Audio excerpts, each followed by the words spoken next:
مسلمان زنا بھی کرتا ہے، مسلمان چوری بھی کرتا ہے، مسلمان زنا بھی کرتا ہے، مسلمان جھوٹ بھی بولتا ہے، مسلمان شراب بھی پیتا ہے، مسلمان گالی بھی دیتا ہے، مسلمان اپنے پڑوسی کو ستاتا بھی ہے۔ ہم کنورٹڈ مسلمان ہیں، اس میں کوئی دو رائے نہیں۔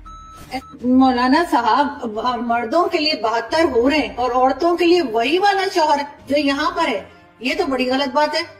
عورتوں کو بھی تو کوئی چوائس دیجیے نا، عورتوں کے لیے بھی کوئی اٹریکشن رکھیے۔ کیا عورتوں کا دل نہیں ہے؟ یہ کیا بات ہوئی؟ اور وہاں پہ تو کچھ اور بتایا ہی نہیں کہ عورتوں کے لیے کیا ہے جنت میں، کیا شاپنگ مال ہے، کیا لائبریری ہے، کچھ ہے؟ صرف 72 حوروں کا ذکر ہے، شراب کا ذکر ہے، ڈرائی فروٹ ہوگا، پھل ہوں گے، اور 72 حوروں کے ساتھ رہتے رہیں گے۔ اور کتنے مولانا ہمارے یہاں کے ہیں جو بتاتے ہیں کہ کتنی طاقت آ جائے گی مردوں میں۔ تو یہ سب کچھ کیا عیاشی نہیں ہے؟ بہت سی میڈیسن ایسی ہیں جو یہودیوں نے بنائی ہے، بہت سے سائنس کے کام ایسے ہیں جو یہودیوں نے کیا، اتنے قابلیت کاش مسلمانوں میں ہوتی تو بڑی اچھی بات تھی۔ تو صرف ان کے ایک ریلیجن کے الگ ہونے سے اتنی نفرت کیوں ہے؟ جب اسلام نہیں آیا تھا بر صغیر میں، یعنی ہندوستان پاکستان اس سارے علاقے میں، اس سے پہلے جتنے بھی لوگ تھے وہ سب ہندو تھے۔ کیا یہ بات صحیح ہے؟ آپ مانتے ہیں اس بات کو کہ اسلام آنے سے پہلے جتنے بھی لوگ یہاں پر ہیں، ہمارے آبا اجداد یا جو بھی، سب وہ ہندو تھے؟ جیسے آپ بتا رہے ہیں کہ جو بھی نان مسلم ہوں گے نا وہ جنت میں جائیں گے، اور چاہے وہ جتنے مرضی اچھے انسان، اس سے کوئی فرق نہیں پڑتا، صرف مسلمان جائیں گے۔ تو جو درگاہیں ہیں، جو ہمارے یہاں کی جو ہوتے ہیں مزار ہوتے ہیں، اس پہ تو ہندو بھی بہت زیادہ جاتے ہیں، انڈیا میں تو اسپیشلی۔ پاکستان میں شاید اتنا نہ ہو رواج، کیونکہ ہم نے تو خیر مائنورٹی کو اتنا چھوڑا ہی نہیں ہے، تھوڑی سی رہ گئی ہے، لیکن یہ کہ انڈیا میں بہت زیادہ جاتے۔ تو آپ کے خیال سے اگر جو لوگ ہمارے ساتھ جنت میں داخل تک نہیں ہو سکتے، ان کے پیسے لینا، ان سے چادر لینا، ان سے سامان لینا، کیا یہ سب جائز ہے؟ بالکل ناجائز ہے۔ قبر پہ جانا، قبر پہ جا کر سجدہ کرنا، قبر پہ جا کر چھپا چڑھانا، قبر پہ جا کر ہاتھ اٹھا کر دعا مانگنا، یہ ساری چیزیں ناجائز ہیں، حرام ہیں۔ جو لوگ مسلمان کرتے ہیں وہ بھی غلط کر رہے ہیں، اور جو غیر مسلموں سے اس طرح کا پیسہ لے رہے ہیں ناجائز دین کے نام پر، وہ بھی غلط ہے۔ جنت جو ہے 72 حوروں والی بات نہیں بتائی کہ وہ 72 حوروں کا جو بتایا گیا ہے مردوں کے لیے وہ کیا ہے؟ کیا وہ عیاشی نہیں ہے؟ وہاں پہ اور تو کچھ نہیں بتایا کہ نہ شاپنگ مال ہے نہ لائبریری ہے۔ عورتوں کے لیے کیا ہے؟ فار ایگزامپل میں بہت اچھے کام کرتی ہوں، سارے اسلام کے رول فالو کرتی ہوں، میں جنت میں جاؤں گی، مجھے وہاں کیا ملے گا؟ آپ جنت میں ان 72 حوروں کے سردار ہوں گی، اور وہ شوہر آپ کی زندگی میں تھے وہی شوہر آپ کے وہاں پہ رہیں گے۔ اگر آپ کے شوہر بھی اچھے کام کرتے ہوں گے، اگر دونوں آدمی جنت میں جائیں گے تو ظاہر بات ہے آپ ان حوروں کے سردار رہیں گی۔ اور دیکھیے وہ عیاشی نہیں ہے، ایک چیز میں آپ کو بتا دوں، یہ پھر وہی بات آتی ہے جیسے میں نے جواب دیا کہ یہ دنیا کے اندر ان اچھے اعمال کی جزا ہے، ان اچھے اعمال کا سب، وہاں عیاشی کا تصور بھی نہیں کر سکتا۔ دیکھیے وہاں جو ہے شہوت جیسے دنیا میں آدمی پوری کرتا ہے، وہاں شہوت کا وہ طریقہ نہیں ہوگا، نہ وہاں کوئی ناپاکی ہے، نہ وہاں کوئی اس طرح کی کوئی چیزیں ہیں، نہ وہاں آدمی کا من اس طرف جائے گا۔ وہاں تو جنتی صرف ایک چیز کو سوچے گا کہ اللہ کا دیدار مجھے کب ہوگا، اللہ کا دیدار مجھے کب ہوگا۔ مولانا صاحب، مردوں کے لیے 72 حوریں اور عورتوں کے لیے وہی والا شوہر جو یہاں پر ہے، یہ تو بڑی غلط بات ہے۔ عورتوں کو بھی تو کوئی چوائس دیجیے نا، عورتوں کے لیے بھی کوئی اٹریکشن رکھیے۔ کیا عورتوں کا دل نہیں ہے؟ یہ کیا بات ہوئی؟ عورتوں کے لیے وہی شوہر، اگر شوہر کے ساتھ نہ بنتی ہو، بے شک بہت نیک ہو، لیکن اس دنیا میں شوہر نہ پسند ہو، کسی طریقے سے اس کے ساتھ جو ہے گزارا کر لیا، وہاں جا کے پھر وہی گلے پڑ جائے گا، یہ تو عجیب سی بات ہے۔ اور آپ لوگ 72 حوریں لے کے گھومیں گے، اور ہمارے یہاں تو مولوی بہت کہانیاں بتاتے ہیں 72 حوروں کی کہ کس طرح کی ہوں گی، ایسی حسین ہوں گی، ایسی ہوں گی۔ تو مطلب یہ تو بڑی ناانصافی ہے۔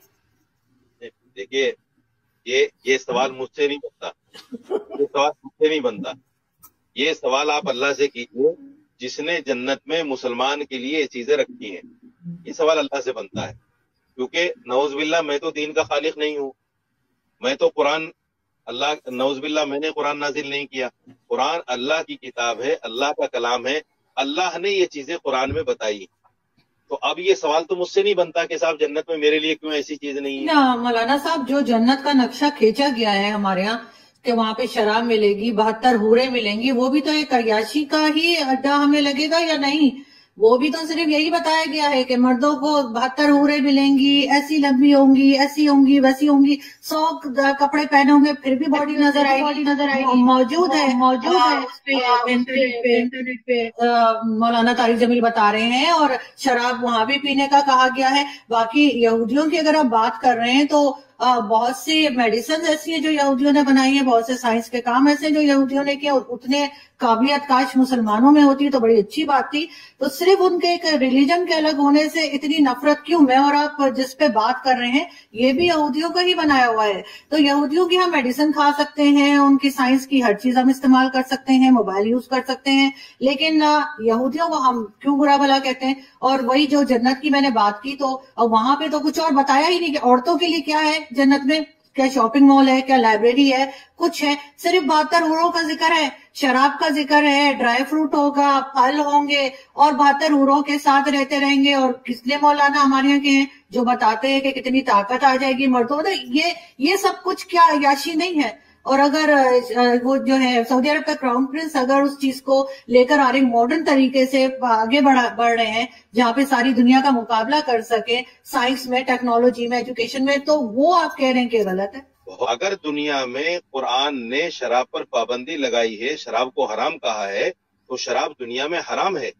اور اگر قرآن یہ کہتا ہے کہ جنت میں جانے کے بعد انسان کو شراب طہور کہا ہے، اس کو شراب طہور کا مطلب پاک پانی، حرام پانی نہیں، ناپاک پانی نہیں، ایسا پانی نہیں جس سے آدمی بہک جائے، ایسا پانی نہیں جس سے نشے میں آ جائے، ایسا پانی نہیں جس سے پھر آدمی عیاشی کرے، شرابن طہورا کہا ہے قرآن۔ تو شرابن طہورا اگر اللہ جنت میں جنتیوں کو دے گا تو اس پر میں سمجھتا ہوں اس پر تو اعتراض نہیں ہونا چاہیے، کیونکہ دین تو اللہ کی ماننے کا نام ہے۔ جب ہم نے دنیا میں اللہ کی بات کو مانا ہے، اللہ چاہی زندگی گزاری ہے، قرآن چاہی زندگی گزاری ہے، اور جنت میں جا کر اگر ہمیں اللہ اس کا بدل دے رہا ہے، اس کا ثواب دے رہا ہے، اس کی جزا دے رہا ہے، تو اس پر تو اعتراض نہیں ہونا چاہیے مسلمان کو۔ غیر مسلم اگر اس طرح کی بات کہے کہ ایسا کیوں ہے تو اس کا جواب تو سمجھ میں آتا ہے، اعتراض تو سمجھ میں آتا ہے، لیکن ایک مسلمان یہ کہے کہ ایسا کیوں اور دنیا میں ایسا کیوں نہیں، تو میں سمجھتا ہوں کہ پھر میں ایک بات کہوں گا کہ دین سے دوری کا نتیجہ ہے